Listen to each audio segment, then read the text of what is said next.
Madame, mademoiselle, monsieur, bienvenue à Métro News. Voici les principaux titres qui seront développés aujourd'hui.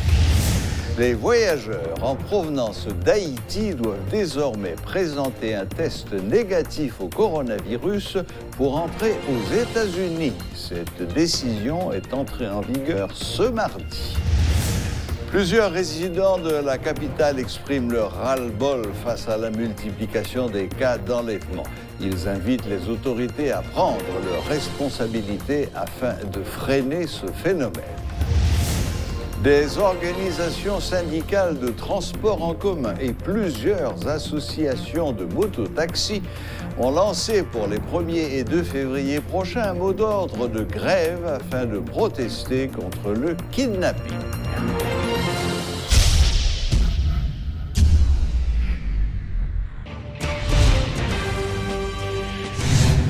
Les voyageurs en provenance d'Haïti qui veulent se rendre notamment aux États-Unis d'Amérique doivent être munis d'un test négatif au coronavirus selon une annonce de l'Association touristique d'Haïti, ATH. Selon la présidente de l'ATH, Raïna Forbin, il s'agit d'une exigence faite par les autorités américaines puis mise en application par l'État haïtien. Il faut dire aussi que les laboratoires autorisés à faire ces tests pour tous les voyageurs ne sont pas nombreux sur le sol haïtien. Mais paradoxalement, les voyageurs qui arrivent ne sont pas obligés de se munir d'un certificat de test négatif au coronavirus, reconnaît la présidente de l'ATH. Madame Forbin a fait cette déclaration lors d'une interview accordée à Métropole mardi. Elle répondait aux questions de Jean-Jules Desaugustes. Je pense que les États-Unis ont fait beaucoup de communication là-dessus. J'ai également vu des communications de l'ambassade américaine. J'ai vu sur plusieurs groupes chat, à travers WhatsApp, Facebook, même Instagram, beaucoup de gens reposter ces exigences-là. Donc je pense que les gens savent. Certainement, il y a des gens peut-être qui ont moins accès aux réseaux sociaux ou moins accès aux nouvelles. Peut-être des gens en province qui n'ont pas l'information. Donc ça va effectivement causer problème. Parce qu'à partir d'aujourd'hui, cette note qui est sortie des États-Unis le 11 janvier, prévoyait qu'à partir du 26 janvier, donc aujourd'hui, il n'y aurait plus possibilité de voyager sans ce document. Vous savez, on a rencontré des gens à l'aéroport international, Toussaint Louverture, qui s'en plaignaient, qui disaient « mais non, on ne le savait pas ». Et voilà, d'une part, mais de l'autre, il y en a qui sont allés dans certains hôpitaux et qui ne les ont pas reçus d'une part.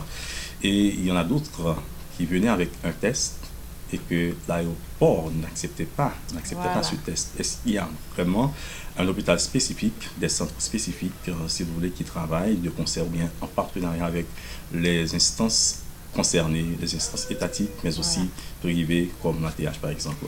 Donc c'est là que ça se complique un petit peu. Ce qu'il faut comprendre, c'est qu'aujourd'hui, on a les États-Unis qui acceptent ce qu'ils appellent le test antigène. On a le Canada, la France, le Brésil et Cuba, qui sont les autres destinations les plus populaires, qui acceptent seulement les tests PCR.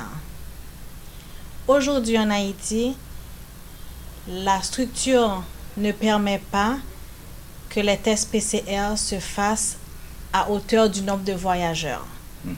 Parce que ces tests sont performés seulement par le MSPP et par le laboratoire national qui n'ont pas la capacité nécessairement aujourd'hui de fournir ce nombre de tests-là. Et on parle d'environ 3-4 000 voyageurs par mois. Pour les États-Unis, vu qu'ils acceptent le test antigène, qui est un test plus simple, qui est offert par 6 laboratoires privés qui sont validés par le MSPP, qui leur a donné la certification pour performer ces tests-là, ça simplifie un petit peu les choses. Parce que ces tests-là, ils peuvent les faire à 6 différents laboratoires sur Port-au-Prince. Et au Cap-Haïtien, on a un laboratoire privé qui est en train d'ouvrir un centre aujourd'hui même au Cap-Haïtien pour desservir ces clients-là. Donc, nous, à l'ATH, c'était quoi notre préoccupation quand on a vu cette note sortir? C'était justement, si les voyageurs n'arrivent pas à faire les tests dans les délais prescrits, les vols vont repartir vides sur les États-Unis. Et d'ailleurs, on l'a vu sur le Canada, il y a un vol qui est reparti cette semaine vide parce qu'il n'y avait pas de gens qui étaient capables de donner le test PCR. il n'est pas fait par des laboratoires privés parce qu'il demande un environnement qui est très spécifique. Par contre, les tests antigènes, aujourd'hui, il y a 6 laboratoires privés qui peuvent le faire. Et il y a un des laboratoires qui est MedLab, qui est en train d'ouvrir une succursale au Cap-Haïtien pour servir les environ 3000 passagers qui partent du Cap. Ils sont même en train d'ouvrir une station justement à l'aéroport pour les gens qui arrivent à la dernière minute ne soyant pas au courant. Je ne sais pas si c'est encore fonctionnel, mais ça devait l'être pour aujourd'hui ou demain ou plus tard, pour justement pouvoir servir ces clients-là. À combien de temps on peut remettre ces tests, par exemple? Les tests antigènes, dans 30 à 45 minutes, ils peuvent fournir les résultats.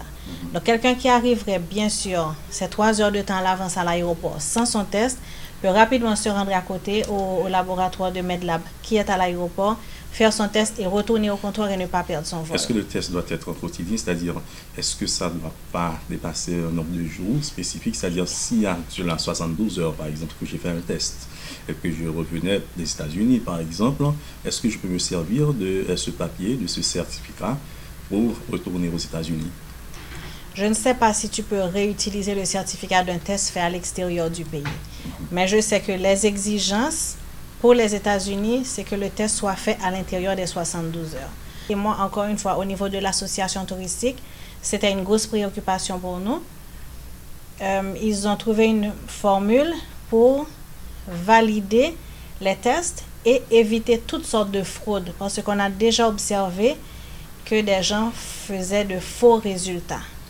Justement pour pouvoir partir parce qu'ils n'avaient pas fait les tests.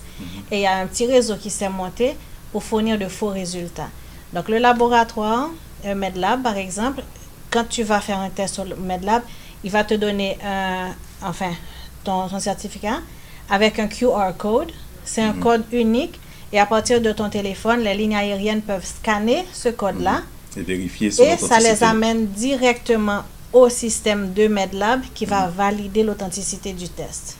Donc, c'est important parce que la dernière chose qu'on souhaiterait voir, c'est que il y a d'autres articles dans les journaux étrangers qui disent que les tests d'Haïti sont faux ou que les gens qui reviennent d'Haïti ont le COVID et ne veulent pas donner des documents authentiques, etc. Donc là encore, le souci de l'ATH, c'est de protéger l'image de la destination et de ne pas laisser que ce genre d'articles sortent. Et pour que ça ne sorte pas, il faut vraiment qu'il n'y ait pas la fraude à partir d'ici. Est-ce que l'exigence c'est de même pour les gens qui arrivent en Haïti? Pour l'instant, ce n'est pas une exigence. Pour l'instant, ce n'est pas une exigence. Je pense que ça va le devenir, mais pour l'instant, pas encore. Est-ce que vous ne pensez pas qu'il y a, en ce sens, un paradoxe? Tout à fait. Moi, je pense qu'il devrait l'exiger. Pourquoi? Parce qu'on a remarqué qu'en décembre, il y a eu une augmentation des cas de COVID et c'était surtout des cas importés, ce qu'ils appellent des cas importés. Les gens qui sortent d'ailleurs, qui viennent d'ailleurs avec... qui rentraient avec le virus. Et puis, bien sûr, une fois qu'arrivé ici, vu qu'il n'y a pas de système on n'exige pas non plus la quarantaine. Enfin, il y a plein de mesures qui sont prises dans d'autres pays que nous, on ne prend pas nécessairement ici. Ça s'est propagé. Et vraiment, je sais qu'en décembre, il y a eu une grande augmentation des cas. Elle a été reportée par le MSPP, elle a été reportée par les laboratoires privés, qu'il y avait il y avait plus de 30% d'augmentation des cas. Enfin, des tests qui sortaient positifs, en fait. Et voici le carnaval national.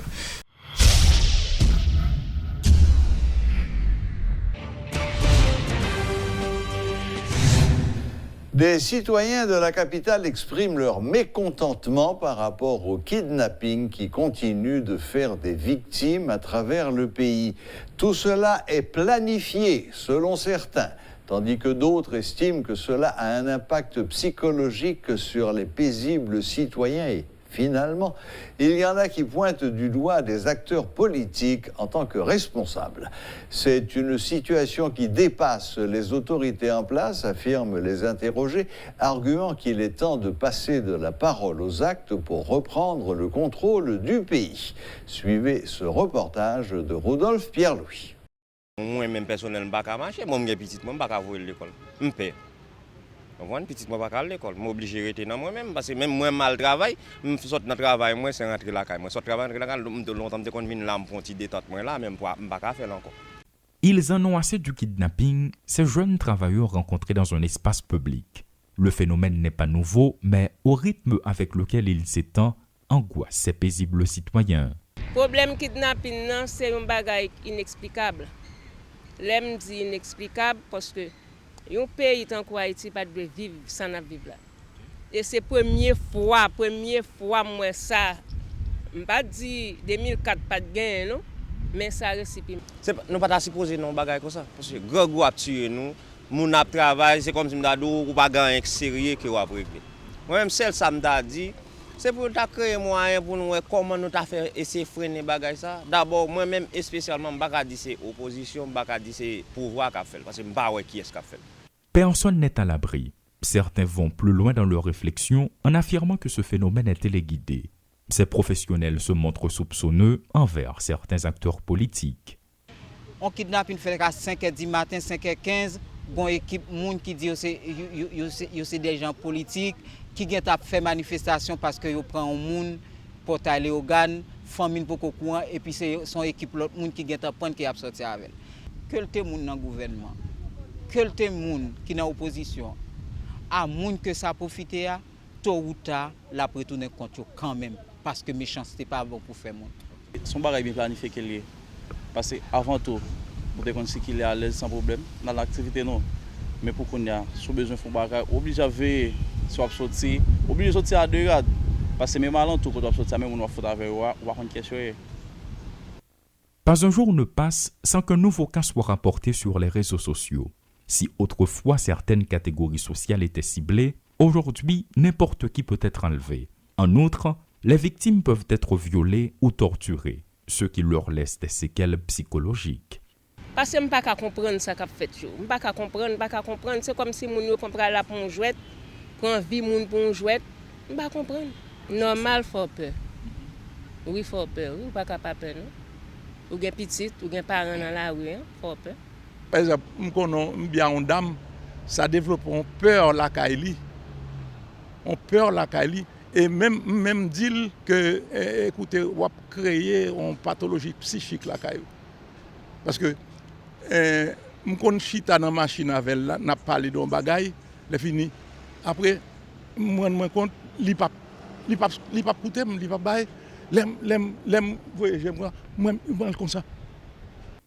Qui plus est, si la victime résiste au ravisseur, elle risque la mort, comme cet élève de philo abattu sur la route de Frères récemment. Les autorités compétentes doivent jouer leur partition, exigent ces citoyens avisés. Autorité pour essayer de chercher créer moyen pour qui ça a fait dans ça. Parce que nous ne pouvons pas vivre comme ça. Parce que nous sommes dans l'année, ce même bagage année a recommencé, la vie plus mal pour nous. Nous créer moyen pour nous qui ça a résoudre ça pour nous. Que l'autorité prend responsabilité côté li caché à chercher elle. Si c'est une opposition, si c'est une politicien autant que j'aime dire cap fait que yo chercher connaître auteur kidnapping à qui est que Zach ça a profité parce que nous-mêmes nous pas qu'à vivre là-dedans. Même que le Premier ministre qu'on parle des fois, mais c'est parler le parler. Il n'y a pas gain action faite, pas gain fait. Je demande pour pencher sur le cas kidnapping. Si certains comptent sur l'État haïtien pour en finir avec ce phénomène, d'autres pensent que la solution est loin d'être haïtienne. Âgé d'une 60aine d'années, cet homme remonte aux années 90 pour expliquer le kidnapping. C'est un gros problème. Je toujours dis mon point de vue PAM et me fait référence à 1915. Il y a un problème faut dire haïtien dès qu'on ma gloire avec du Valier ou pas de gain avec kidnapping.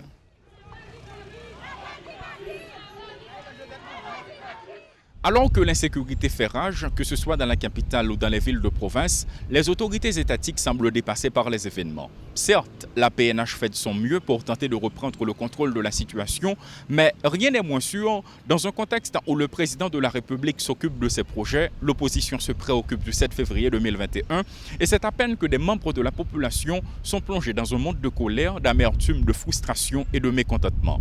Même à l'intérieur de chez soi, la peur s'installe.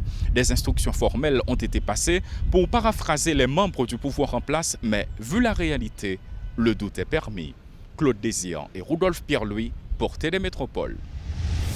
Un des moyens de faire face au coronavirus et qui constitue pour nous tous une véritable source d'espoir, c'est le vaccin, selon plusieurs médecins haïtiens résidant aux États-Unis.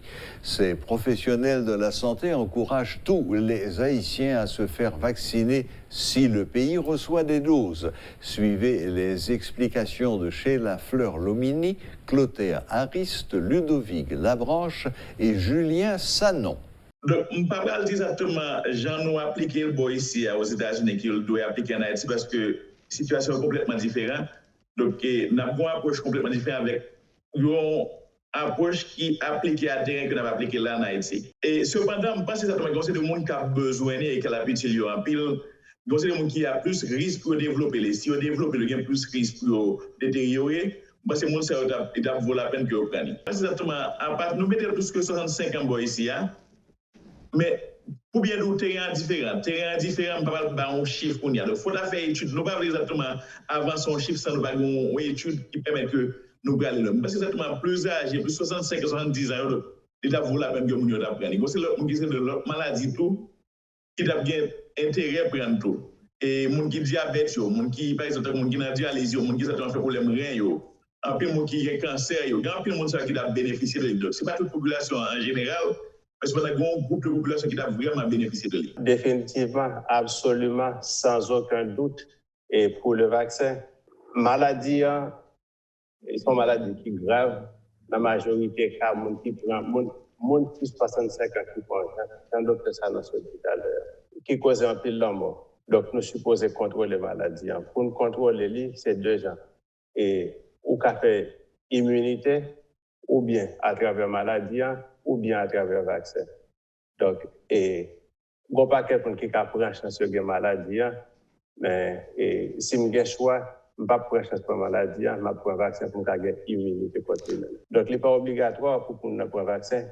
Et le plus grave qu'on commettre, c'est obliger au monde pour un vaccin. Donc, le point, ça va faire résistance pour le vaccin.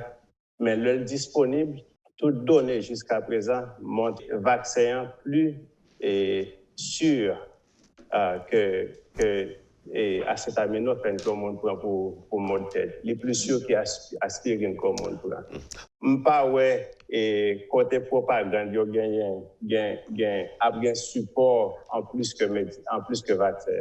Donc pour le moment, vaccination.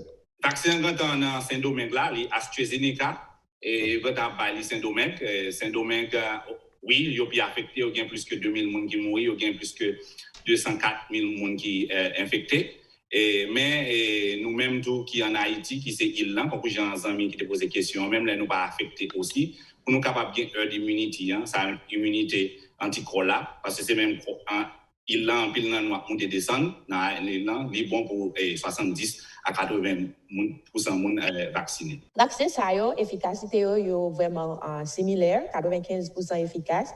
Comment on mesure l'efficacité, c'est est-ce que les gens développent une maladie, ça veut dire qu'ils ont une infection et pour des symptômes. Pour développer une maladie, nous connaissons l'hypothèse à 95% pour deux vaccins. AstraZeneca, nous connaissons à peu près 90%. De même tout, nous connaissons Johnson & Johnson qui a étudié qui peut sortir, qui fait la même base de l'adénovirus. Mais il y a l'autre vaccin qui vient derrière. Par exemple, nous connaissons Cuba, il fait dit que le commence la troisième phase. Le vaccin par Cuba, lui-même, c'est à base de protéines que le fait. Et il y a deux formes à former. Une, c'est pour capable utiliser un spray dans le nez. Une, c'est pour capable faire une injection dans le muscle. Mais en général, nous sommes capables de tout vaccin a un minimum de protection pour capable gagner une efficacité. Non seulement besoin de prendre pour tête ou pour protéger tête tout, mais aussi besoin d'une immunité collective là. Et pour capable arriver à l'immunité collective là, nous avons besoin à peu près 70% de la population a immunité. Oui, nous avons besoin de vaccin. Deuxième bagage nous demandé c'est qui vaccin.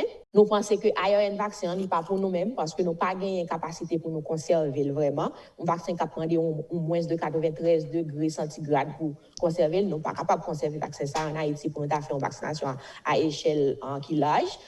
Mais vaccin qui vient après, vaccin protéine, vaccin qui est à base de l'autre forme de virus, si que données montrent que y a une efficacité qui est élevée, nous sommes capables de dire au moins 80% ou plus, oui, il y a gouvernement nous a supposé prendre décision pour capable faire une vaccination pour l'offrir avec la population de façon pour que la population soit capable de gagner une immunité qui est 70% au PPT. Des organisations de mototaxis appellent au respect du mot d'ordre de grève lancé pour les 1er et 2 février prochains afin de protester contre l'insécurité à Port-au-Prince et notamment l'augmentation des actes de kidnapping. Qu'il s'agisse de Jean-Roudy Moïse, de Combit pour organiser des affaires à évolution Masla, Causé Masse, ou encore Evenson Samedi de Coalition Chauffeur Moto Légal, tous, ils se disent prêts à suivre le mot d'ordre de grève lancé par les organisations syndicales de transport. Jour cap lundi 1er février à mardi 2 février 2021, pour dire tout parents qui beti moun yo la kay yo, tout chauffeur machine rete la kay nous, tout motocyclette yo, croiser motocyclette yo en quoi dans l'arrière. N'a dit chauffeur moto pour responsabilité 29 à 31 janvier. Une grosse mobilisation, des journées de mobilisation dans tous 10 départements géographiques pays pour nous faire respecter la Constitution. C'est sous les Jovenel Moïse porté serment, il n'y a pas qu'à violer. Tout le jeune mourir, tout le élève l'école mourir. Et ça fait nous mal. C'est parce que nous voyons que, malgré kidnapping à fait, il y a kidnappé l'élève l'école. Si nous sommes morts, il y a kidnappé maman, il y a pris l'embrouille, nous avons pris l'embrouille. Voilà, la boucle est bouclée. Merci de nous rester fidèles et à la prochaine. Même heure, même chaîne.